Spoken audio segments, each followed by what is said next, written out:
tragedy that we're all undergoing right now is something that we've had nightmares about, but probably thought wouldn't happen. My heart goes out to all of the innocent victims of this horrible and vicious act of terrorism.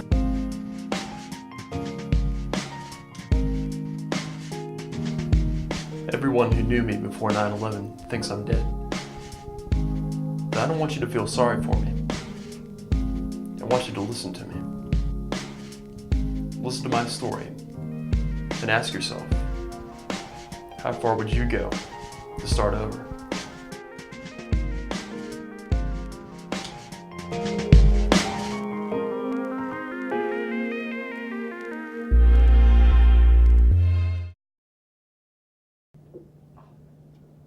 I like yellow the best. Not because I preferred yellow, but just because yellow came first. I covered my desk with yellow post-its, so no brown from the cheap wooden desk could be seen. I put my telephone and files on the floor to make room as I slowly peeled the post-its apart from each other, one by one, and stuck them carefully in a tiled pattern.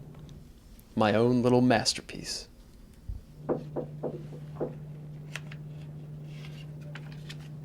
Come in.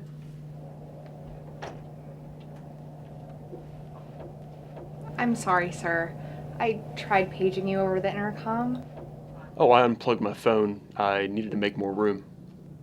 Okay, well, your wife, she's on the phone. Tell her I'll call her back. She said you'd say that, just like you said it yesterday. I mean, she seems really upset. Why don't you just, pick up the phone? Tell her I'll call her back, please. All right. Oh, and Mandy, Yes? could you pick up more post-its by this afternoon? Of course, sir. And they must be yellow. They gotta be yellow. Don't forget. Hello. Okay.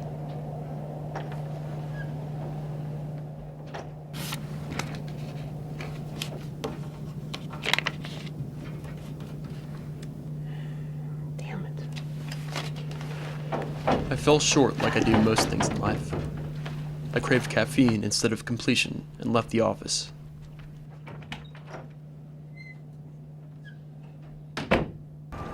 Most people take lunch breaks, but I took breaks to breathe, 2, sometimes 3 times a day.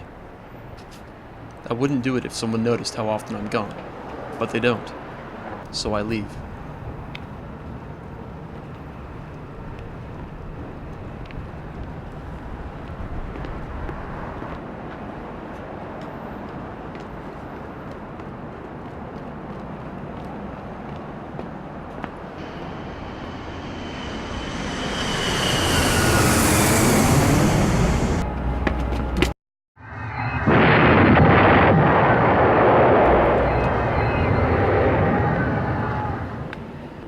I visualized each yellow post-it crumbling under the scorching heat and fire of my destroyed office.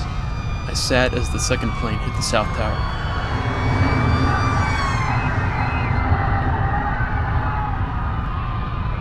My building was the first to fall, along with everything else in my life. I began to calculate the casualties in my head. 16,000 employees in 2 110-story towers. 16 offices on one floor, 12 people to each office, 12 floors gone. Too many to count, too many to recall, too many to remember. I was calm, silent, and enthralled by the screaming people all around me. For once, the voices that stayed so relentlessly in my head were being heard by others. I wonder if Mandy had left on time. To think I had never gotten around to sleeping with her. I had the chance, similar to the one I have now. Difference is, I'm taking this one.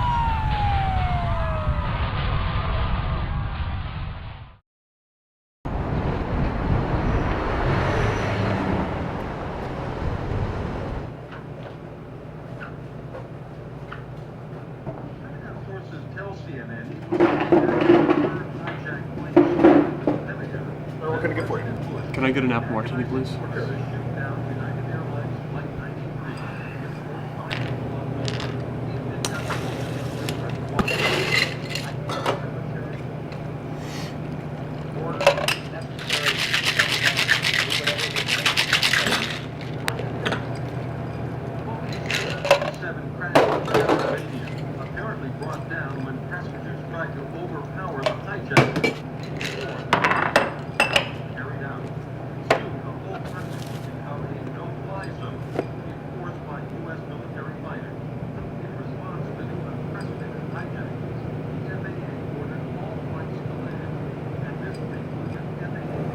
Did you lose someone?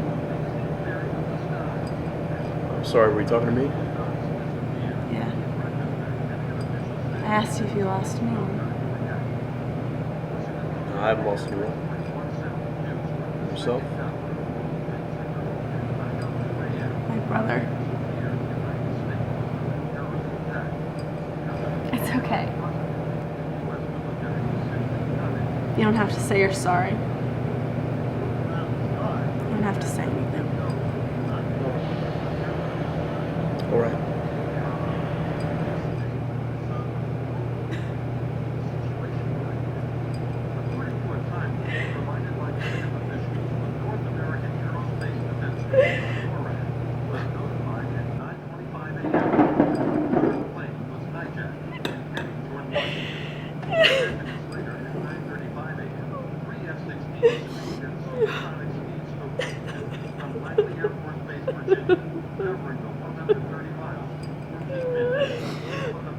He's in a better place.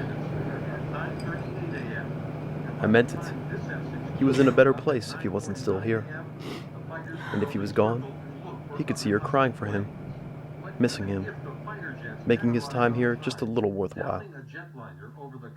Me, on the other hand, I don't have that option.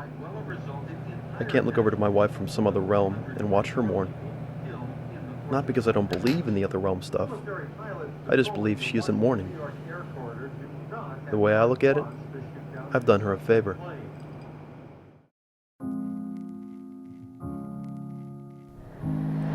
I came back to New York this winter. I had to.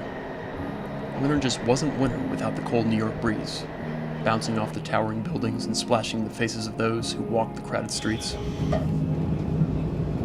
I had tried to stay away, but I never missed anything more. I smoked a cigar in Times Square, found my way to Rockefeller Center, and watched the horses and buggies in Central Park. I was caught in the middle of several photos taken by tourists who had traveled so far to a city that was still dripping with terror. Did they ever wonder who I was? Maybe I would sit on a mantle somewhere on top of a warming fire, and I would become part of someone's family. I would become a part of them. Being away from New York, I began to miss everything I once loathed about the city. Well, maybe not everything.